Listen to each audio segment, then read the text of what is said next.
Nah, teman-teman, kalau Anda masuk ke tol, melintasi gerbang, kemudian melakukan transaksi, saya nasihati, bukan nasihatkan, agar mencetak bukti transaksi, yaitu struk tol itu dicetak.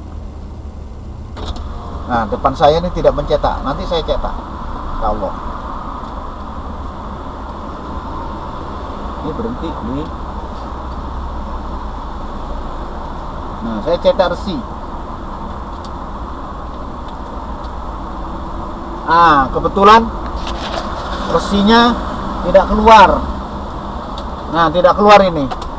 Tidak boleh ya. Ini pengelola tol harus ini. Resi. Sebenarnya resi itu penting untuk kita cetak, untuk kita miliki, karena apa? Dalam transaksi tol itu ada gunanya sebagai bukti. Untuk apa? Contoh, jika kita mengalami sebuah insiden karena persoalan teknis jalan tol, misalnya begitu, karena jalan berlubang atau keadaan gelap sehingga mobil kita sampai bermasalah misalnya, itu kita bisa mengklaim kepada perusahaan pengelola tol dengan semacam minta ganti rugi atas kelalaian mereka memberikan kualitas layanan yang sesuai dengan standar pelayanan minimal SPM. Jadi dalam jalan tol itu ada SPM. Nah, salah satu syaratnya adalah menunjukkan bahwa kita telah transaksi di dalam jalan tol itu, sehingga struk itu ada maksudnya. Struk itu jangan dibuang.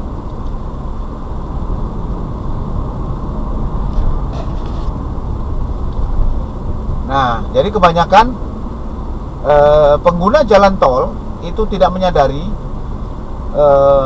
akan pentingnya resi atau struk, ya, bukti transaksi di jalan tol. Itu jangan dibuang. Minta, ini tadi saya mau minta tapi petugasnya tidak ada. Nah, tidak keluar itu tadi kertas resinya itu. Nah, ini di pintu tol Karangtengah Barat 1. Nah, dari Green Lake menuju ke Tomang. Nah, ini catatan yang kemudian perlu kita perhatikan. Tidak keluar resinya. Saya sudah mencet 3 kali tapi tidak ada tanda-tanda keluar, sementara petugas nihil. Harusnya segera diatasi, dan di setiap transaksi harus ada tanda bukti transaksi. Ini adalah standar pelayanan minimal, ya, SPM yang ada di jalan tol sebagai sebuah ketentuan yang diberlakukan oleh Badan Pengatur Jalan Tol, BPJT. Ini untuk pengetahuan kita bersama, karena itu berguna untuk itu tadi. Jika terjadi insiden atau permasalahan selama kita mengemudi jalan tol, lalu kita berinteraksi misalnya dengan pihak pengelola jalan tol, misalnya minta bantuan atau mau klaim, itu resinya itu mestinya diminta, akan ditanya mana bukti transaksinya. Nah, kira-kira begitu. Jadi agar ini menjadi perhatian kita semua, ya. Di tempat-tempat transaksi lain di luar sana, itu sampai ada yang menyebutkan jika kasir kami atau petugas kami tidak memberikan tanda bukti transaksi, maka barang yang Anda beli gratis. Artinya apa? Itu mensyaratkan untuk dimintakan resinya sebagai tanda bukti transaksi yang sah, ya. Jadi demikian kepada teman-teman sesama pengguna jalan tol, agar kita juga tahu tentang hak dan kewajiban kita, ya, agar kita menyadari tentang hak dan kewajiban kita, terutama menyangkut apa guna resi. Tentu resi diadakan untuk ada maksudnya. Nah, maksud apa? Seperti yang sudah saya jelaskan tadi, sehingga kita semua jika ingin transaksi di jalan tol, maka agar mencetaknya, memprint, ya, mencetak. Dan mestinya kalau ada terjadi gangguan seperti itu, tidak keluar kertas resinya, maka petugas harus tanggap, ya, menjemput bola. Demikian dari jalan tol Tangerang menuju Jakarta.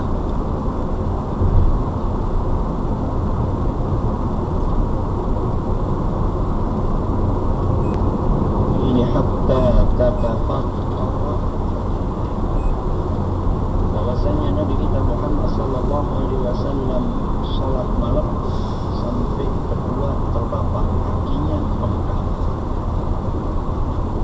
Sampai kedua telapak kakinya bengkak. Kenapa bisa bengkak? Di kilometer 400 Karena sholat. 6400 Tidak bengkak. jalan tol Tangerang menuju Jakarta. Tepatnya saya ada di dekat pintu keluar masuk Meruya 2 di Jakarta Barat. Sudah mulai terjadi antrian panjang. Dugaan saya ini sampai ke gerbang Tomang. Jadi masih ada 6 kilo lagi. Teman-teman, ini sebuah gambaran. Ketika terjadi antrian semacam ini, maka sebabnya tentu banyak. Selain memang volume kendaraan, jumlahnya yang banyak, tapi juga terkadang diakibatkan oleh perilaku mengemudi yang tidak tertib. Contoh, itu banyak pengendara, pengguna jalan tol menggunakan lajur yang paling kiri bahu jalan. Menggunakan lajur paling kiri bahu jalan. Itu adalah pelanggaran. Itu adalah kemaksiatan. Maksiat itu. Ya. Melanggar hukum, melanggar aturan. Dalam Islam itu ada yang dikenal taatlah kepada Allah, taatlah kepada Rasul, dan taatlah kepada ulil amri atau pemerintahan di antara kalian. Itu ada di dalam Al-Quran. Ya. Maksudnya apa? Undang-undang, peraturan, ketentuan yang dibuat oleh pemerintah itu adalah bagian dari harus kita taati sebagai bagian dari ulil amri. Ya, bagian dari penguasa. Karena penguasa itu memiliki hak dan tanggung jawab untuk mengatur masyarakat. Nah, salah satunya mengatur masyarakat itu adalah melalui peraturan di jalan raya, di jalan tol dan sebagainya. Nah, ini kemudian sering dilanggar oleh pengguna atau pengendara mobil di jalan tol. Ini menjadi salah satu faktor penyebab antrian atau kemacetan. Kenapa? Contoh di kilometer depan itu misalnya ada kendaraan yang sedang mengalami gangguan. Jadi bahu jalan hanya untuk yang darurat mengalami gangguan, gitu kira-kira. Itu hanya bisa digunakan, ya. Kendaraan mengalami gangguan sehingga dia berhenti di bahu jalan yang paling kiri. Nah, ketika ada kendaraan mengalami gangguan di ujung sana, kemudian di belakangnya itu beramai-ramai secara berjamaah orang mengambil bahu jalan, sehingga ketika bertemu dengan kendaraan yang mengalami gangguan tersebut, otomatis kendaraan yang melanggar ini yang masuk ke bahu jalan akan manuver ke kanan, masuk lajur satu. Akibatnya apa? Ya, secara akumulatif semuanya akan terhambat, akan menghentikan laju kendaraannya, atau ya pasti akan berhenti dulu, ngasih kesempatan yang dari kiri mau manuver ke kanan, dari yang melanggar menuju jalur yang benar. Nah, ini sering dan acap kali terjadi, sudah tak terhitung jumlahnya kejadiannya, ya.